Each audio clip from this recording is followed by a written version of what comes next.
ಈಗ ನೋಡಿ AICC ಅಧ್ಯಕ್ಷರು ಖರ್ಗೆ ಅವರು ಬೆಂಗಳೂರಿಗೆ ಬರ್ತಾ ಇದ್ದಾರೆ. ಸೊ ನಾಳೆ ಸಿದ್ದರಾಮಯ್ಯ ಜೊತೆಗೆ ಖರ್ಗೆ ಮಾತುಕತೆಯನ್ನ ನಡೆಸಲಿದ್ದಾರೆ. DKಶ ಬಣದ ಬಿಗಿ ಪಟ್ಟಿಗೆ ಬ್ರೇಕ್ ಹಾಕಿಸ್ತಾರ ಹಾಗಾದ್ರೆ ಮುಖ್ಯಮಂತ್ರಿ ಸಿದ್ದರಾಮಯ್ಯ? ಪವರ್ ಶೇರಿಂಗ್ ವಿಚಾರಕ್ಕೆ ನಾಳೆ ಸಿಎಂ ಜೊತೆಗೆ ಚರ್ಚೆಯನ್ನ ನಡೆಸಲಿದ್ದಾರೆ.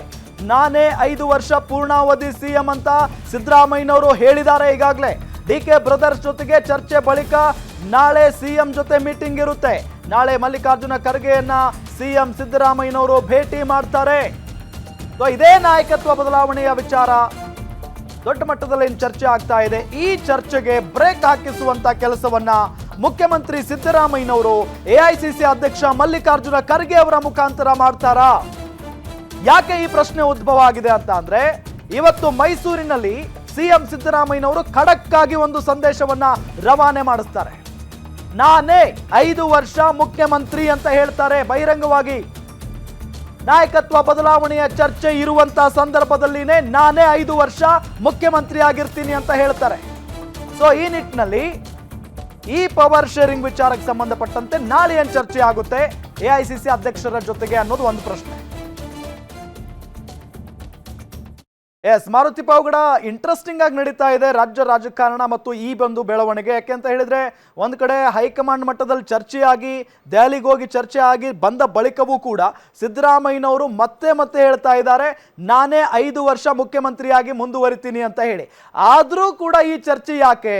ನಾಳೆ ಖರ್ಗೆ ಅವ್ರ ಜೊತೆಗೆ ಏನು ಮಾತುಕತೆ ಆಗ್ಬಹುದು?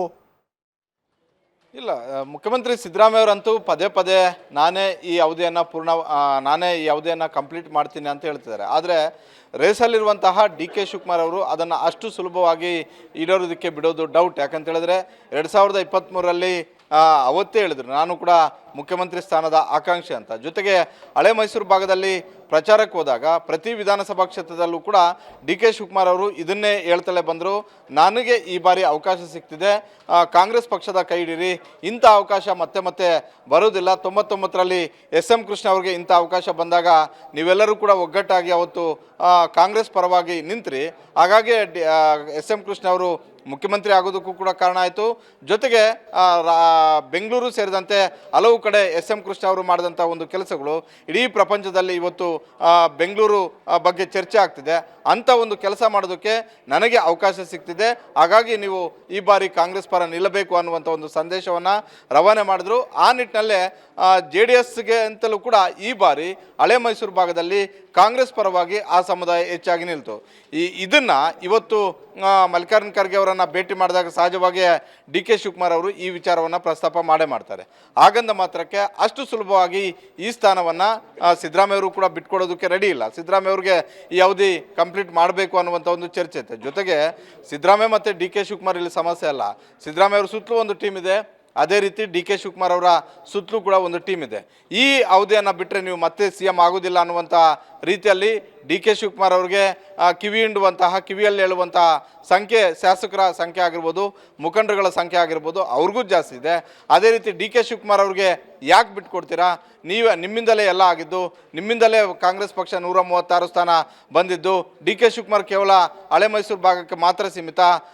ಈ ರೀತಿಯಾಗಿ ಸಿದ್ದರಾಮಯ್ಯ ಅವರ ಕಿವಿ ಊದುವಂಥವರ ಸಂಖ್ಯೆಯೂ ಕೂಡ ಇದೆ. ಹೀಗಾಗಿ ಸಿದ್ದರಾಮಯ್ಯ ಅವರು ಕೂಡ ಸಿದ್ದರಾಮಯ್ಯ ಅವ್ರಿಗೆ ಒಳಗೊಳಗೆ ಒಂದು ವೇಳೆ ಮನಸ್ಸಿದ್ರೂ ಕೂಡ ಆ ಮನಸ್ಸಲ್ಲಿರುವಂತಹ ಆಸೆಯನ್ನು ಚಿವುಟುವಂಥ ಒಂದು ಕೆಲಸ, ಹಾಗೂ ನೀವ್ಯಾಕೆ ಆಗಬಾರ್ದು, ಈ ಅವಧಿ ಯಾಕೆ ಕಂಪ್ಲೀಟ್ ಮಾಡಬಾರ್ದು ಅನ್ನುವಂಥ ಇನ್ನಷ್ಟು ಆಸೆಗಳನ್ನು ಅವ್ರಿಗೆ ಸೇರಿಸುವಂಥ ಒಂದು ಕೆಲಸ ಸಿದ್ದರಾಮಯ್ಯ ಅವರ ಪಡೆಯಲ್ಲಿ ಇರುವಂಥವ್ರು ಮಾಡ್ತಾ ಇರುವಂಥದ್ದು ನಿಜ. ಹೀಗಾಗಿ ಸಿದ್ದರಾಮಯ್ಯ ಪದೇ 5 ವರ್ಷಗಳ ಜಪವನ್ನು ಮಾಡ್ತಾ ಇದ್ದಾರೆ. ಆದರೆ ಇವೆಲ್ಲ ಸಿದ್ದರಾಮಯ್ಯ ಅವರನ್ನು ಕೆಳಗಿಳಿಸ್ಬೇಕಾ, DK ಶಿವಕುಮಾರ್ ಅವರನ್ನು ಮಾಡಬೇಕಾ, ಇಲ್ಲ ಸಿದ್ದರಾಮಯ್ಯ ಅವರನ್ನೇ 5 ವರ್ಷ ಮುಂದುವರಿಸಬೇಕಾ ಅನ್ನುವಂಥದ್ದು ನಿರ್ಧಾರ ಮಾಡೋದು ಸಿದ್ದರಾಮಯ್ಯನೂ ಅಲ್ಲ, DK ಶಿವಕುಮಾರ್ ಅವರು ಅಲ್ಲ, ಕಾಂಗ್ರೆಸ್ ಹೈಕಮಾಂಡ್. ಅದರಲ್ಲಿ ನೇರವಾಗಿ ಇಬ್ಬರ ಪಾತ್ರ ಹೆಚ್ಚಾಗಿದೆ, ಅದು ರಾಹುಲ್ ಗಾಂಧಿ ಮತ್ತು ಸೋನಿಯಾ ಗಾಂಧಿ. ಒಂದು ವೇಳೆ 2023ಕ್ಕೂ ಮೊದಲು ಸೋನಿಯಾ ಗಾಂಧಿ ಅವರು DK ಶಿವಕುಮಾರ್ ಅವರು ಜೈಲಲ್ಲಿದ್ದಾಗ ಕೊಟ್ಟಂತಹ ಮಾತಿನಂತೆ ಆಗಿದ್ದೆ ಆದರೆ ಬಹುತೇಕ DK ಶಿವಕುಮಾರ್ ಅವ್ರಿಗೆ ಆದಷ್ಟು ಬೇಗ ಅವರು ಅಂದುಕೊಂಡಂತಹ ಒಂದು ಸ್ಥಾನ ಸಿಗಬಹುದು. ಇಲ್ಲ ಅಂತ ಹೇಳಿದ್ರೆ ರಾಹುಲ್ ಗಾಂಧಿ ಅವರು ಸಿದ್ದರಾಮಯ್ಯ ಅವ್ರ ಮೇಲೆ ಭಾಳಷ್ಟು ಮೊದಲಿಂದಲೂ ಕೂಡ ಅವ್ರ ಮೇಲೆ ಅವರಿಂದ ರಾಜಕೀಯ ಕರ್ನಾಟಕದಲ್ಲೇ ಹೆಚ್ಚು ಅನುಕೂಲ ಆಗ್ತಿದೆ ಅನ್ನುವಂಥ ಒಂದು ರೀತಿಯಲ್ಲಿದ್ದಾರೆ. ಅದನ್ನೇ ಮುಂದುವರಿಸಿದ್ದೆ ಆದರೆ ಸಿದ್ದರಾಮಯ್ಯ ಅವರು ಮುಂದುವರಿಬಹುದು. ರಾಮ್, ಓಕೆ ಥ್ಯಾಂಕ್ ಯು ತಮ್ಮೆಲ್ಲ ಮಾಹಿತಿಗಾಗಿ ಮಾರುತಿ ಪಾವಗಡ.